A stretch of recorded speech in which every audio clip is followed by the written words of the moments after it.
আসসালামু আলাইকুম। আমার চাকরির সুবাদে আমার ঊর্ধ্বতন কর্মকর্তা আমাকে একটা দায়িত্ব দিয়েছিলেন। আমি যখন সেই দায়িত্বটা পাই, দায়িত্ব পাওয়ার পরে আমি চেষ্টা করলাম যে আমার এই দায়িত্বের ভিতরে কতগুলো লোকের নৈতিক স্খলন রয়েছে কিংবা তারা প্রফেশনের বাইরে গিয়ে তারা খারাপ কাজ করে কিনা।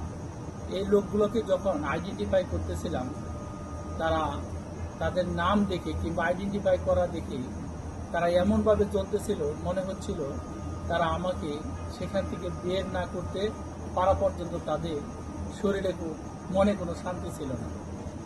আমি সে সমস্ত লোকের উদ্দেশ্যে বলতে চাই, আপনারা পেশাদারিত্ব নিয়ে চর্চা করেন। পেশাদারিত্বের বাহিরে অনৈতিক কোনো কার্যকলাপ, চুরি, গ্রুপিং কিংবা পেশার দায়িত্ব ছেড়ে দিয়ে শুধু চামচামি কিংবা চাটা, সিভিলে যেটা বলে চাটামি করে আপনাদের জীবনকে অতিবাহিত করার চেষ্টা করেন।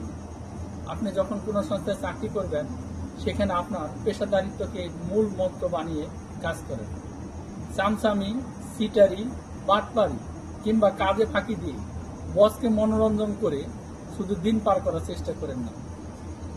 আজকে আপনি বসকে ফাঁকি দিয়ে একদিন, দুদিন, 3 দিন চলতে পারবেন, কিন্তু 10 দিনের দিন আপনার চরিত্র কিন্তু আপনার বসের কাছে উন্মোচন হয়ে যাবে যে আপনি কাজ ফাঁকি দিয়ে শুধু সিটারি বাটপারিতে লিপ্ত থাকেন। আর আমরা যারা ঊর্ধ্বতন কর্মকর্তা রয়েছি সিভিলে কিংবা কোনো প্রতিষ্ঠানে, এই সমস্ত চাটা কিংবা সামসামি লোকদেরকে আইডেন্টিফাই করবো যারা নিজেদের কাজ বাদ দিয়ে শুধু সামসামিতে লিপ্ত থাকে। যদি আমরা এই সমস্ত লোকদেরকে স্থান দেই কিংবা তাদেরকে তাদের কাজের হিসাব না নিই, তাহলে যে কোনো প্রতিষ্ঠান কিংবা সংস্থার সেটার কর্মদক্ষতা বৃদ্ধি পাবে না, বরঞ্চ সেখান থেকে তাদের সুনাম ধীরে ধীরে নিচের দিকে যাবে। আমরা সর্বদা চেষ্টা করব চাটা কিংবা চামচামি লোকদেরকে আইডেন্টিফাই করার জন্য, কিংবা চামচামি এবং চাটামি বাদ দিয়ে প্রফেশনাল দিকে মনোনিবেশ করার জন্য। তাহলে যে কোনো প্রতিষ্ঠান কিংবা সংস্থা অটোমেটিকভাবে তার পেশাদারিত্ব বৃদ্ধি পাবে। পেশাদারিত্ব যখন বৃদ্ধি পাবে, জনগণের আশা আকাঙ্ক্ষাগুলো সেখানে প্রতিফলিত হবে।